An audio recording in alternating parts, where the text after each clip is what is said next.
I was completely in love with it from the minute I opened the page. I went into the bedroom to smoke a joint. I lit it up, and I turned around, and there's John Lennon sitting on the floor. That's what every writer is shooting for, is that number one slot, and it's terrific to have landed there. This is Off the Shelf, and on your radio. This is Adam Rothberg. This month at the Children's Corner, we're talking with DJ MacHale. Lately, if you run across a kid aged 10 or older, chances are that they are fans of MacHale's Pendragon books. The series tells the story of Bobby Pendragon, a seemingly regular 14-year-old kid from Stony Brook, Connecticut. But what's different about Bobby is that he's been selected to save the world. The Pendragon series, which features time travel, dimension hopping, and world jumping, has developed a fanatical following and comes to its long-awaited conclusion in May with the publication of The Soldiers of Hala, the 10th and final book in the series. Welcome to the show, DJ. Now that you've written 10 books, what do you think makes Pendragon so popular and Bobby so well-liked? Oh, because it's just a brilliant book. No. I think, there are a lot of fantasy adventure-type books out there, and they're all kind of wonderful in their own right. I think one of the things that makes Pendragon stand out, or in particular Bobby Pendragon stand out, is that he is really a normal guy. He doesn't have amazing superpowers. He can't become invisible and fly around and wave a magic wand. He's just a kind of guy that could be you or could be somebody who's sitting next to you. So when he gets involved in the adventures, you really play along with him and wonder what you would do if you were in that kind of situation. And there are no easy answers. So I think readers really get involved with him and feel like they themselves are on the adventure, and that just makes it the relationship that much stronger. And I think that's probably the number one reason why people like it so much. Mm-hmm. So he's getting by on wit and grit. Exactly. I mean, these are technically fantasy novels, but the fantasy is really just what gets you into the adventure. Once he's in the adventure, it's very real-world stuff. I mean, there are different territories, different places, and so it's very unique worlds. But the worlds the rules of physics still apply. So when he may be in a steamy jungle where there are cats running around that are like people, but they're real people. They're real cats. There's no hocus pocus going on. So you could imagine yourself being thrust into this impossible place and say, how the heck am I going to get out of here or figure out what's going on? So in that sense, it's not really a fantasy novel. It's more of an adventure novel. When you started out, did you know it was going to be a 10-book series? Absolutely. I outlined all 10 books. I'm a firm believer in outlining because especially when you're doing a story that is really heavily plotted like mine is, and there are a lot of twists and turns, I believe you have to know where your story is going to end before you can decide where it's going to begin. And that counts for every chapter, it counts for every book, and in this case, it counted for the entire big series of Pendragon. So back in 2001, I guess it was, when I started writing this, I outlined all 10 books. So I've always known what's going to happen in every book, and certainly in book 10 from day one. Now, all the details I fleshed out and added a lot of things, and I've changed things here and there.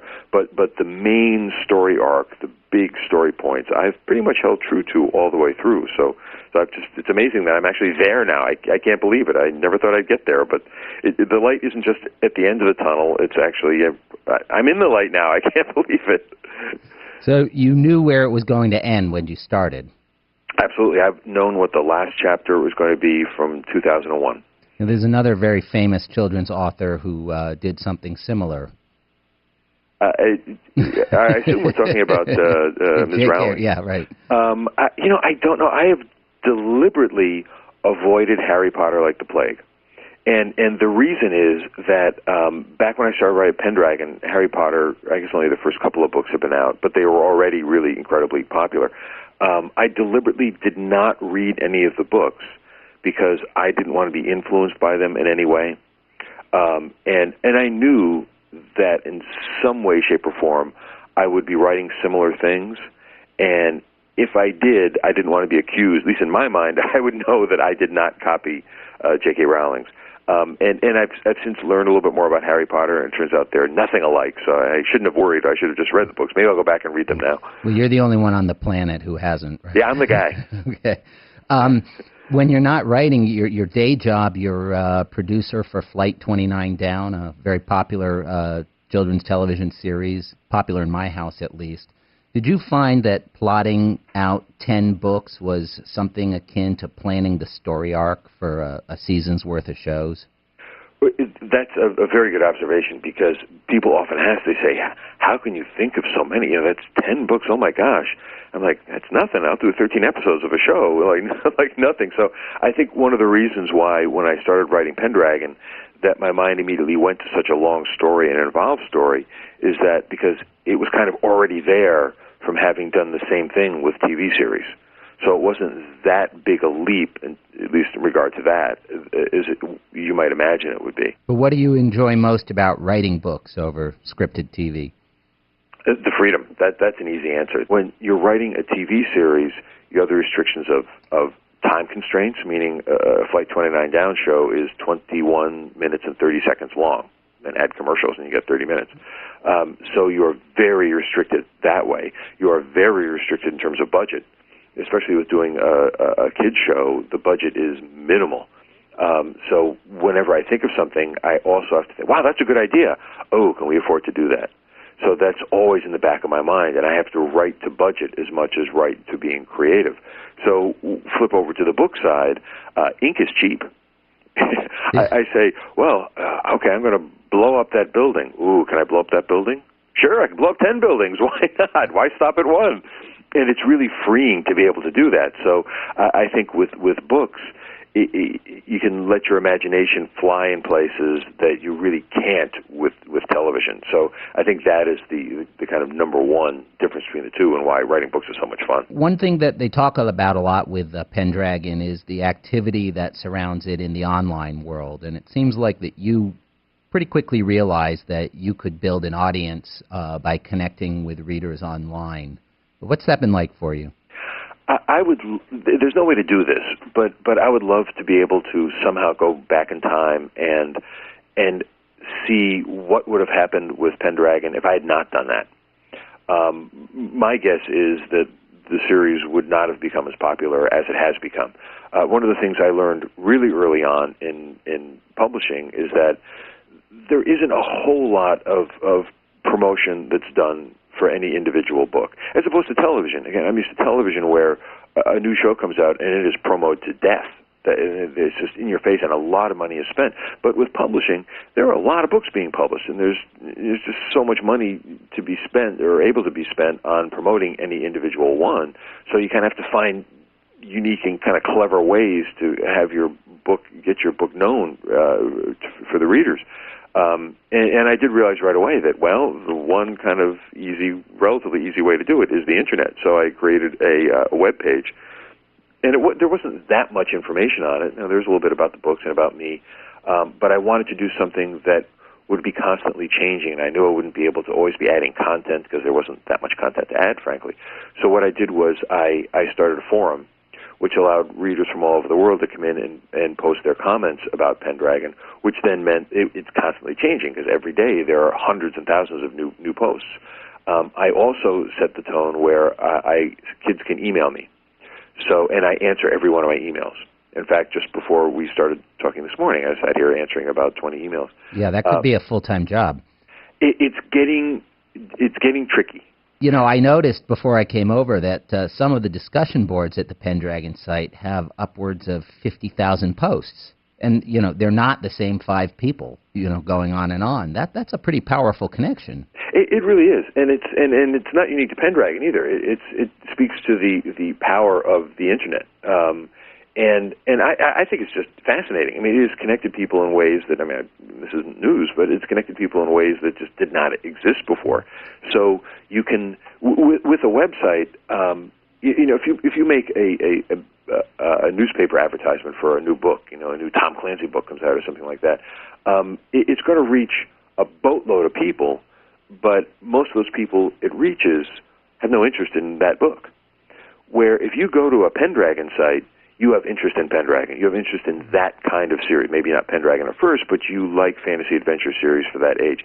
So it is very targeted material that reaches really only the audience that it's intended for. So where the numbers may be smaller in terms of who reads it, everyone who reads it is interested in it. So it's a really, really powerful tool. Now, your books are described as being for ages 10 and up, but really, you know, what's your fan base? Who are the youngest? Who are the oldest that you've found to be reading it? The extreme, well, the youngest is maybe 7-year-olds. The parents read the books to them. The kids start to find the book in numbers. I was at a store once, and I sat down. A group of kids came in and sat down, and all these really little kids sat down in front of me. And I thought, oh, guys, you're in the wrong place. This is not going to work. Turns out they were third graders, and they had all read the book. Now, these happen to be exceptional readers because the books really aren't intended for ages that young. I would say getting around 5th grade is where big numbers start to read it. So the big audience is probably, say, 10 years old to 16 years old. That's where the large numbers are. But then, older than that, it goes to, if you're a fan of the genre, it doesn't matter how old you are. So there's every day that I get an email that starts out saying something like, "Dear DJ, I'm really embarrassed to say I'm 47 years old. I read your books." And my favorite is, I've gotten this a couple times, of long-haul truckers listen to the audiobooks. And I think there's a phenomenon, and I think it probably could be traced square back to Harry Potter, is that adults are gravitating towards this world of middle-grade fiction because these stories have kind of all the stuff as adult adventure novels without the edge. And Potter made it okay for them. And Potter made it okay. So that kind of, Potter opened the door to say, hey, you know, there's a whole world of this literature out there. I'm speaking as an adult now. There's a whole world of literature out there. And I'm starting to read it now, too, because people send me books all the time, and they ask me to blurb their book and whatnot, so I'm suddenly getting steeped in this stuff. And it's fun. It's just fun adventure reading. That's why I say, if you're a fan of the genre, if you like adventure stories, fantasy stories, mysteries, there is a wealth of material out there that most adults don't know exists, that you know, in my opinion, rivals a lot of the adult material out there. And you may have a lot more fun reading this than you might the current bestseller that's you can pick up at the airport. Thanks, DJ, for being on the show. The Soldiers of Hala, Book 10 of the Pendragon series, is available from Simon & Schuster Books for Young Readers. You can find out more about DJ and Pendragon at www.simonandschuster.com.